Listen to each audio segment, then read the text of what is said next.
Hey, Nopal in the house. And what a fight. I'm a little late about reporting on it or talking about it, but, you know, it is what it is. You guys saw what happened. And I was basically picking Andy Reese to basically to go the 12 rounds and end up, just losing a close decision, because the judges were going to be in Joshua's favor. But, I was really wrong.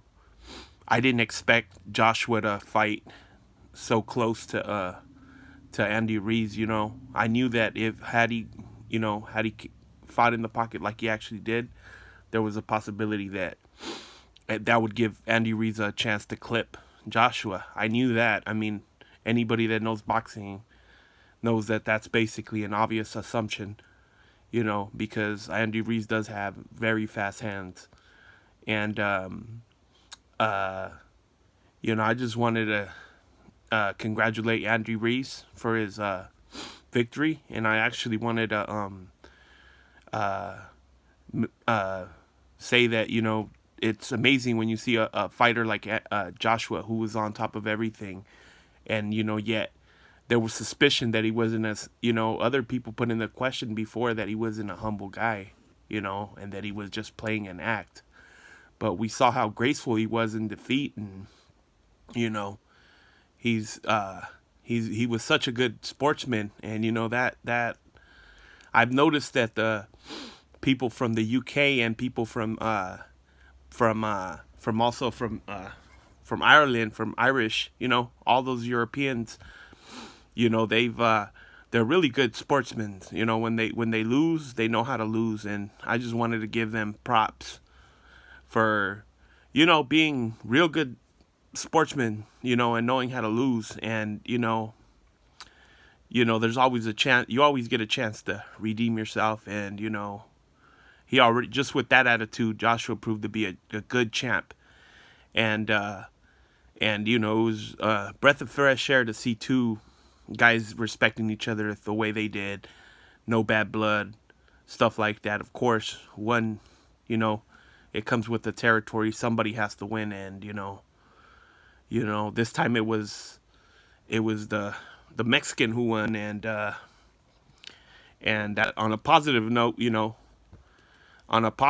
for us, we now have a heavyweight champ, and Andy Reese, first Mexican champion, heavyweight, and that's great. And I just wanted to say, it almost sucks though that he has to be with the PBC, and we don't know. We know there's a rematch clause, that's for sure, but we don't know if these guys are going to fully cooperate with the zone. And I personally, I hate to do this, but I don't plan on getting another pay-per-view ever again. I don't mind watching it on somebody's house or going to the bar and maybe paying a $5 or $10 cover fee. But no, I'm never gonna buy no pay-per-view, no matter who is fighting. It doesn't matter. Like I said, I'm willing to go to somebody's house, a relative or whatever, or go to the bar and watch the fight. But nope. So it doesn't matter how big of a champ Andy Reese becomes or whatever. I'm not supporting no damn pay-per-views no more.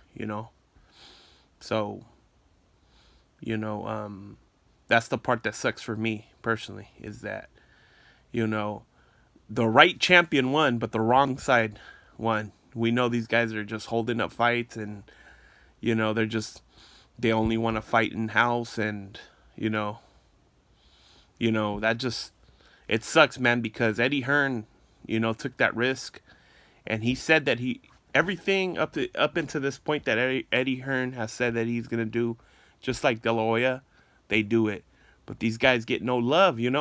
It's it's so obvious to see that these guys are the only ones that are keeping it real with us. Yet they're the ones that get hated on the most. These are the guys that are willing to sacrifice their biggest fighters, putting them in danger of losing, and aren't necessarily protecting them like the other guys.